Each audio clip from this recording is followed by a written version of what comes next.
সকলে মিলে একটা সর্বজন গ্রহণযোগ্য রাষ্ট্রপতি নির্বাচিত করতে পারি।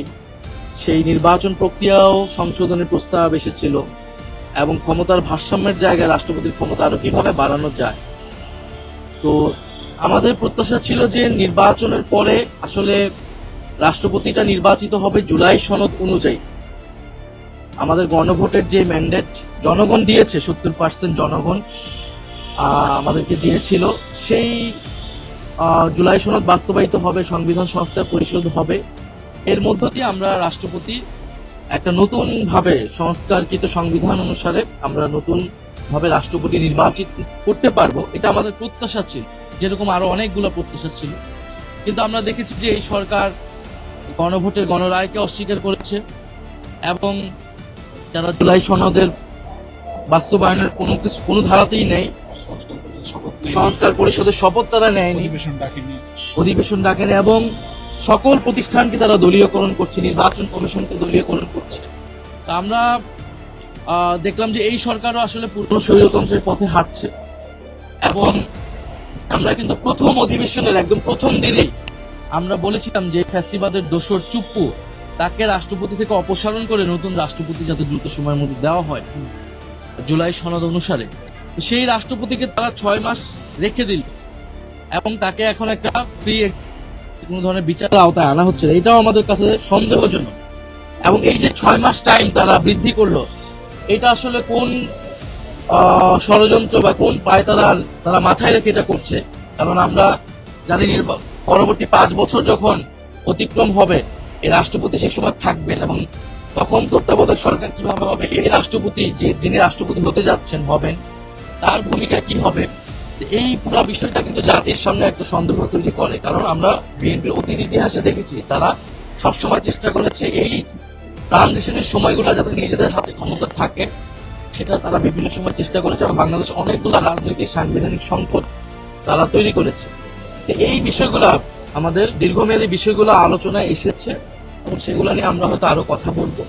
তবে যেটা সাম্প্রতিক বিষয়, আমাদের 11 দলের বৈঠকে সিদ্ধান্ত হয়েছে যে এই রাষ্ট্রপতি নির্বাচনে আমরা 11 দলের পক্ষ থেকে আমরা অংশ নিব, আমরা প্রার্থী দিব এবং যেহেতু 11 দল আমরা ঐক্যবদ্ধ আছি পার্লামেন্টে এবং বাইরে গণভোটের জন্য, সেই জায়গায় আমাদের কমন প্রার্থী থাকবে, ঐক্যবদ্ধ প্রার্থী থাকবে এবং আমরা সিদ্ধান্ত নিয়েছি আমাদের বৈঠকে আমাদের পক্ষ থেকে এই রাষ্ট্রপতি নির্বাচনে প্রার্থী হবেন আমাদের 11 দলেরই শরিক দল এলডিপির সম্মানিত চেয়ারম্যান এবং বাংলাদেশের একজন অভিজ্ঞ রাজনীতিবিদ এবং রণাঙ্গনের মুক্তিযোদ্ধা ছিলেন, বিভিন্ন সময় মন্ত্রণালয়ের দায়িত্ব পালন করেছেন, বেশ কয়েকবার 6 বারের মতো তিনি জাতীয় সংসদ সদস্য নির্বাচিত হয়েছেন এবং বীর বিক্রম মুক্তিযোদ্ধা কর্নেল অলি আহমদ, উনি 11 দলের পক্ষ থেকে রাষ্ট্রপতি পদে প্রার্থী থাকবেন 11 দলের। আমরা মনে করি দেশের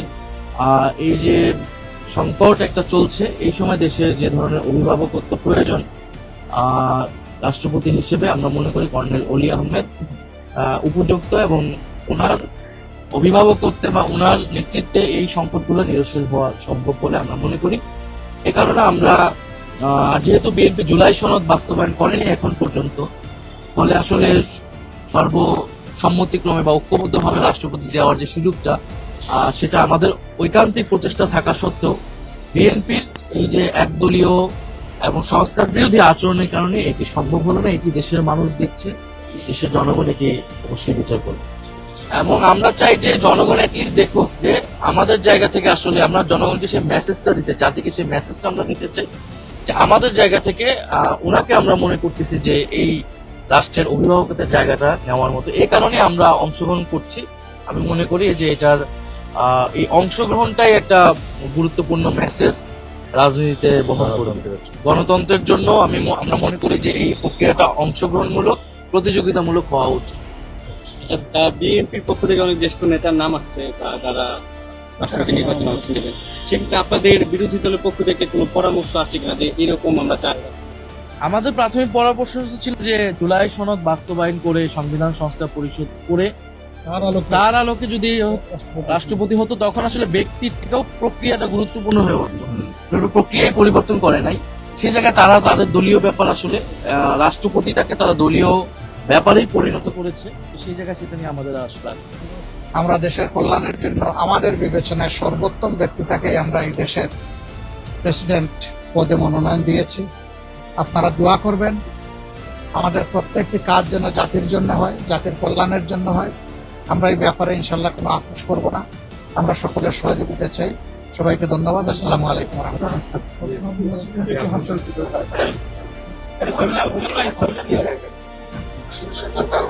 আরো বাকি অন্যান্য দলের যারা তারাও একটু ধরে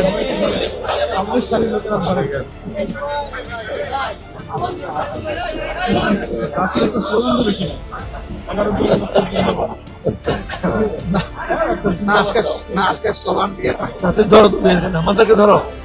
হ্যাঁ, আজকে এটা ইয়ে থাকুক। young people will have to always catch thank you all so this. Much. আসসালামু আলাইকুম ওয়া রাহমাতুল্লাহ।